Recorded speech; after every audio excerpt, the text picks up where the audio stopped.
నా పేరు professor Mudigonda Sivaprasad, retired professor of Osmania university, Shivam road, Hyderabad. Here is a message. ఒక దేశాన్ని శత్రువులు స్వాధీనం చేసుకోవాలి అంటే కేవలం సరిహద్దుల మీద తుపాకులు పట్టుకొని మాత్రమే యుద్ధం చేయనక్కర్లేదు. ఆ దేశంలో ఉన్నటువంటి ప్రజలు పరస్పరం కొట్టుకునేటట్టు చేసి, వాళ్ళ మధ్య విభేదాలు కల్పించి ఆ దేశాన్ని బలహీనం చేసి దాన్ని ఆక్రమించుకోవచ్చు. దీన్నే డివైడ్ అండ్ రూల్ పాలసీ అంటారు. 300 సంవత్సరాలు ఇంగ్లీష్ వాళ్ళు పరిపాలించినప్పుడు అక్కడి నుంచి వచ్చిన వాళ్ళు ఎంతమంది? 5,000 మందో 10,000 మందో. కానీ ఇక్కడ ఉన్నటువంటి వాళ్ళే ఏమిటి, స్వాతంత్ర సమరోద్యమం నడిచింది కదా, ఏమండి, స్వాతంత్ర సమరోద్యమం నడిచింది కదా. ఈ నడిచినప్పుడు ఇక్కడ స్వాతంత్ర సమరంలో పాల్గొన్నటువంటి సత్యాగ్రహాలను కొట్టింది ఎవరు? కర్రలు తీసుకొని ఎవరా? పోలీసులంతా. వాళ్ళంతా ఇక్కడున్న వాళ్ళే, భారతీయులే. అంటే వాళ్ళందరూ బ్రిటిష్ సైన్యంలో చేరి భారతీయులు. అర్థమైంది కదా. ఇప్పుడు స్కేవియర్ అని ఒకడు ఉండేవాడు గోవాలో, స్కేవియర్ అతని పేరు. అతను ఏం చేశాడు? హిందువులను క్రిస్టియన్స్గా కన్వర్ట్ చేశాడు.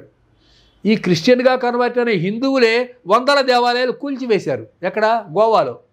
చేస్తే వీడు చాలా ఆనందపడుతున్నట్ట. అంటే ఏమిటి? హిందువుల చేతనే హిందూ దేవాలయాల్ని నేను కూల్చివేయించాను.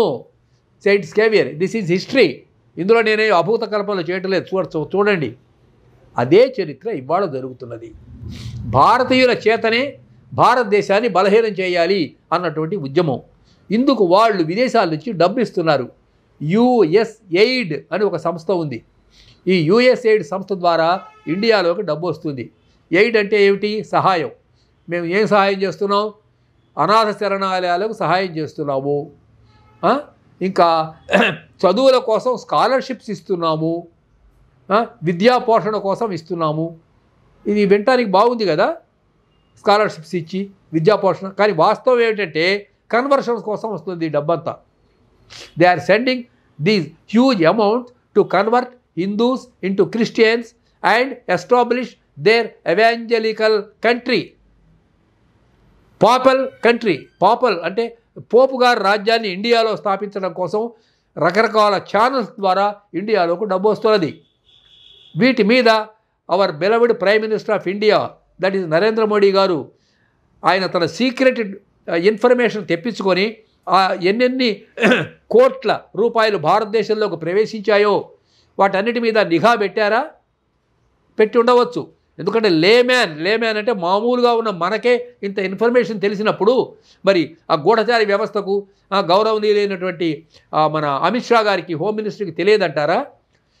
Again anyhow I'm requesting our honourable home minister Amit Shah to enquire, investigate and through what channels this illegal money is entering into India. One NGO channel, I am naming NGO channel.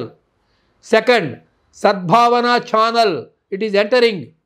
And another, Rajiv Gandhi Foundation.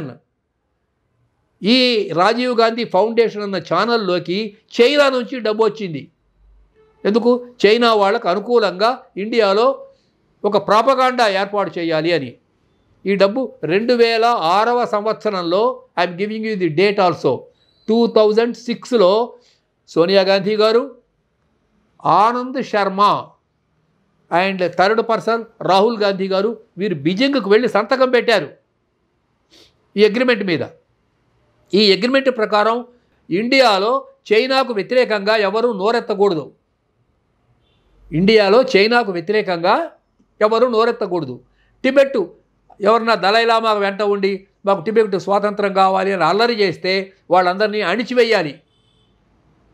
The independent Tibet అనే ఉద్యమం ఎవరన్నా నడిపితే it should be suppressed. ఇలా కొన్ని షరతులు ఉన్నాయి.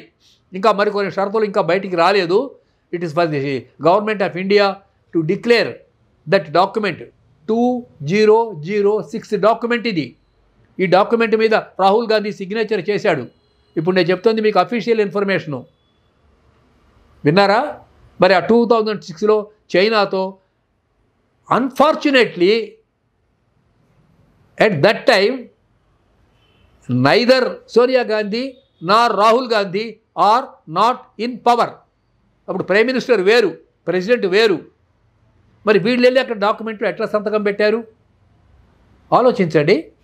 అంటే at what capacity, on what authority they went to China and side those documents?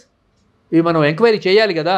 ప్రజలు తెలుసుకునే as a citizen, as a patriotic citizen, I'm having right to know what happened actually. ఇవాళన్నా తెలియాలి కదా. 2025లో కూడా మనకి తెలియకపోతే ఎట్లాగండి?